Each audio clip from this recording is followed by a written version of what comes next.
it's your girl Rachel, and we are back after, it's been a hot minute. Couple months maybe, but we're not going to think about that. Okay, today we're going to be talking about specifically sorority recruitment, how the process works, what the days look like because it is a multi-day process, what you wear, what you talk about, how the parties work and the groups and what the programs are. I mean, literally everything in the recruitment process, and especially what it looks like from our end and what we're looking for when we find girls and talk to girls and rate them and see who we want to ask back or not for the next day. I mean, it's a completely mutual process. First of all, is the first thing you should know, because we rate you at the end of the day after we talk to you and your party comes through our house. We rate everyone that we've talked to, as well as you rate people at the end of the day as well. You look at all the sorority houses and you rank the sororities in order of your favorite, and you only get asked back to a certain number the next day. So it is a real mutual process, and hopefully if you do it right and if you keep your mind open, you're going to end up in a great house. I'm going to give you my experience. I'm going to tell you how my sorority recruitment process works, or how my specific university runs its process. It's from Thursday to Monday. So it's Thursday, Friday, Saturday, and Monday, and it's a pretty lengthy process, but I think it ends really well. Forewarning, this is going to be a pretty long video. I'm not even going to lie. I'm going to actually go into detail for as much that I can remember, because I have obviously been on the recruiter side of recruitment. I'm going to go into a lot of detail about how we personally run the operation, how all the timing goes, because we are timed to get parties in and out of our house so that we can go and the day moves smoothly and no one's running behind in terms of groups. It's really like a full-on operation that we even have a whole week before school even starts, where every sorority girl is required to be at their house to do a freaking hell week. I will leave timestamps down below about every day, so in case you're just wondering how one of the days works, or you're wondering about maybe how you dress, or what like the program is and how those groups work, I'll leave all those important different timestamps down below so you can kind of skip around if you want. But let's get into the video. So let's get started with the most general one, which is Leadership Day. It is, at my university, it's broken into 2 days because it just takes that damn long to get through everyone. I believe last year at recruitment we had about 1,200 girls going through every single house. And on the first day, you're required to go to every single house. What happens, I'm trying to think of how to explain this, but what happens is on the first day, you're broken up into these ROGAM groups, and basically you're all given one sorority girl who has disassociated from her chapter for the sake of recruitment, so that she's giving you an unbiased look at recruitment and is able to give you her expertise, her advice, having gone through recruitment before and having been a member of sorority, but she's also not giving you her bias on what sorority chapter she's in. It does help keep freshmen, especially who are very naive to the whole process. They have a completely clean slate and don't have any type of rankings, bias, stereotypes, or anything in their head yet. It is a little bit better, for them, because then they're kept as far away as possible from these different types of stereotypes and biases. So that's my 2 cents on it. That's what it is. That's just straight facts, honestly. On this Leadership Day, because I'm getting so off track, on this Leadership Day, you're going to go to every single house. Now, because 1,200 girls have to go through all of the 8 houses. We only had 8 at the time, but this year we're going to have 9 because we added another chapter to our school. Obviously 9 houses with like 1,200 girls, we're going to be seeing way more people than you are. You're going to go to 9 houses, which maybe, you're going to have one at 9 in the morning, you're going to have one at maybe like 5 in the afternoon, you're going to have one at random like 3:30 p.m. And so you're going to have to, get ready, go to the house, meet up at the house, go through the house, do your rounds, and then come back, go back home to your dorm, maybe take a nap, wake up again, refresh your makeup, go out to another house. I mean, the schedule that they give you is completely randomized, and it's different every day. And so, obviously, you're going to have more gaps in your schedule than we are, because we have to meet every single person out there. We have to meet every single possible potential new member, and you guys only have to meet like 9 houses with about 5 girls from each house. So it's definitely a different process on both ends. Since this recruitment process is mutual, at the end of the day, or at the end of every group, the sorority girls between parties, we call them parties, but it's every round of girls basically that comes into our house. So after every party, we sit down, we grab our phones, we try to remember every person's name that we had to talk to, and then we rank them from 1 to 5, 1 being they were so rude to us, they were just terrible girls, they wouldn't even give us the time of day, they were ignoring us, they were like laughing at us, they were just being very impolite people. Those are people that are going to be sent to the Panhellenic Association, and they're probably going to kick them out of the entire recruitment process because they're just not being respectful to the chapters. At 5 is someone that you're like, wow, I need her back in my life. Like, she is my rush crush, she likes the movie cars, I like the movie cars, she likes to go shopping, I like to go shopping, like, we are a match made in heaven. She stands for everything that sorority stands for, like, love this bitch, like, bring her back, so that's the ranting, raving, reviewing one. That's most likely someone's gonna get called back to the house unless they don't do the mutual thing for you and they don't rank you the same. Now that's what my sororities process specifically looks like. We go on a 1 to 5 basis, and then it all kind of evens out. On the girls half though, on the PNM half, you're just going to be asked to rank your favorite sororities from 1 to 9. I mean, okay, we have 9 chapters, so we'll go 1 to 9 for us, but it's 1 to whatever number of Panhellenic sororities that you have at your school. So you're going to go, obviously, with your favorite, second favorite, blah, blah, blah, and then the max, at least from my university, that you can be asked back for the second day, which is our Philanthropy day, is 6.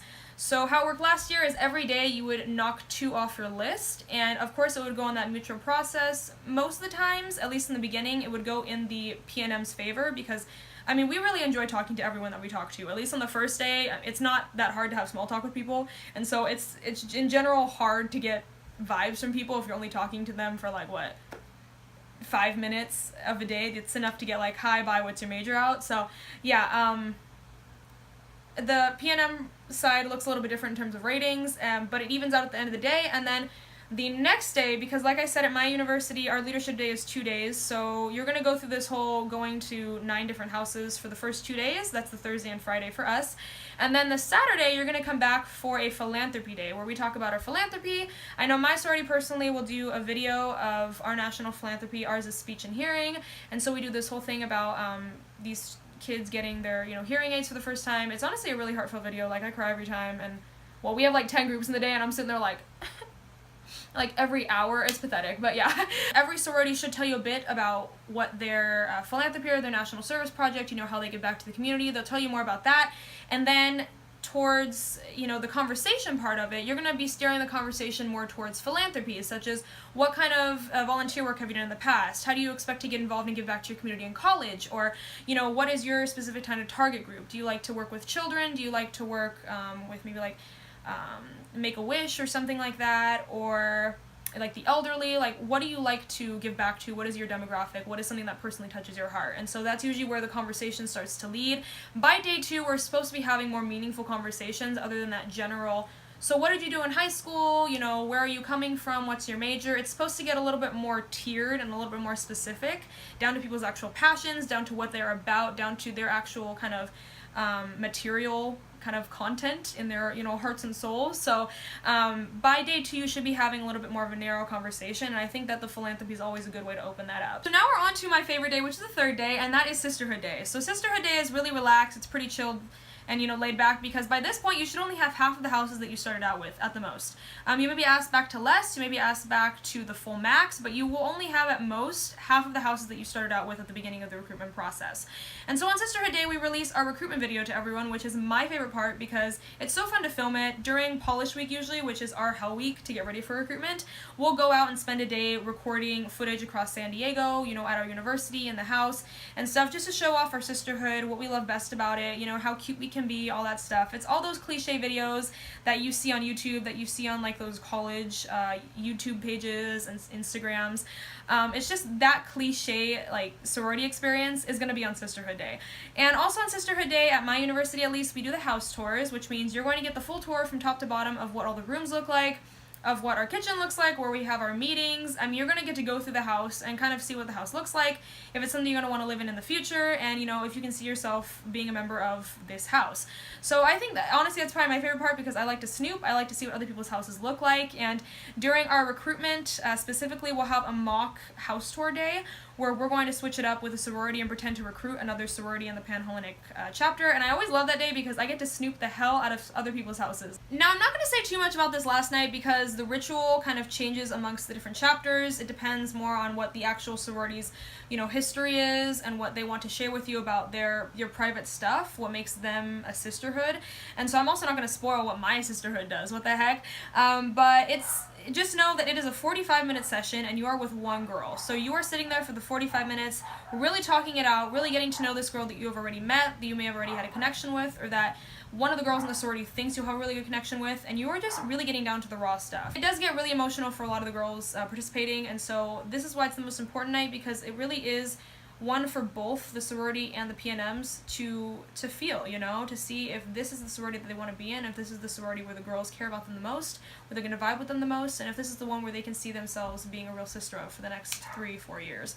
So this is the most important, definitely, of all the nights, because it really narrows it down. You're going to be joining either this house or the other house that you go to that preference to. So, I mean, you wanna really go into it with a full heart and with an open mind to make that decision. Y'all, I feel like I've been talking for forever. My throat right now is just like, you know, it is not doing too well, but I really want to finish this off strong. So the final day, of course, is bid day. It's that one that you see in all the pictures where girls are taking all these cliche photos with like the letter signs and they're throwing what they know and I mean all that fun stuff. It's like the fun part of being in a sorority really is the bid day where you get to meet all the new members, you get all that hype of, you know, that genuine feel of people being excited to be in your house and, you know, to be a member and, you know, excited to see what's to come next. It's just it's a pure day. It's when all the rogams are revealed to their PNMs, the groups that they had, as, you know, they get to take off this sweatshirt, the rogam sweatshirt, and it'll reveal like the sorority that they're in and they can run back to their house. It's just a nice day. Everyone's reunited and everyone gets to meet all the new people. I love it. If you have any more questions or if you just want to talk recruitment or like my experiences or what I suggest or just wanted to, you know, outfit advice or makeup advice for like the day of, I mean, honestly, feel free to contact me, hit me up on Instagram, comment below if you have any future video suggestions or things that you want to see from my particular sorority experience, such as what my bid day looks like or, you know, the recruitment process from my point of view. I mean, all that stuff. I mean, I'd be more than happy to film it. I think it'd be really fun, and this is my last year as a sorority girl, as a college girl, so I really want to go out with a bang at everything that I do. So yeah, I hope this was helpful to some of you. If not, sucks. I'm sorry. Like I said, it's going to vary across the nation, really, how your Panhellenic handles its, you know, recruitment, how much of an emphasis it places on school, and, you know, if they're going to hold it from Monday through Friday like my university used to do in the past, or if they're going to do it on the weekend so that people won't have to miss class. I mean, it's really going to vary how much that the sorority is going to place an importance on your education, on your well-being, on your time. So, I mean, if your sorority recruitment ends up taking you out of class, like, I'm really sorry, it's not my fault, my school doesn't do that anymore, so sorry about that. But just know it's going to be a stressful process, especially on your end as a new member or anyone who's possibly willing to join, because you're obviously watching this video for a reason. So it's going to be very stressful on your end because you're going to think that you're not good enough when you get dropped from the house that you wanted or thought you wanted initially, or you're going to think that maybe a day went bad because you just couldn't think of what to talk about. You were just so tired, you couldn't even think what to talk about anymore with one of these girls, you know? Everyone's going to get real cranky. It's going to be the hottest time of the year possible to hold this recruitment, and we're going to be having it anyways, so everyone's just going to be tired, they're going to be cranky, they're going to be dehydrated. But yeah, keep yourself in a good state of mind, keep yourself in an open state of mind, and just remember to hydrate, don't dehydrate, and, you know, eat in between recruitment times and in between all the different houses you're visiting, and just, you know, think about your mental health first and your physical health first, because we've had girls pass out before in our house and it is tragic. Just make sure to think about yourself first, think about what you want, and don't let anyone else sway your opinion when choosing that house for the future, because there's been a lot of girls who have dropped, and once you drop a sorority, you're dropped forever. You can't join another sorority because you already know all the rituals and the processes, and you've been exposed to all that bare bones stuff of your sorority, and you decided to give it up because you chose it for the wrong reasons. So make sure that you're going into this with the right intentions and that you are choosing the best house possible for you, because at the end of the day, what you choose is what's going to be, you know, you're going to be stuck with forever if you decide to do this for the long haul. So that's my 2 cents. Like I said, any other video ideas, comment below. Any other questions, comment below. Any advice, comment below. Like, subscribe to this video, to my channel, and follow all my social media, as those links will be below. Until next time, it has been great talking to you, and I will see you on the flip side.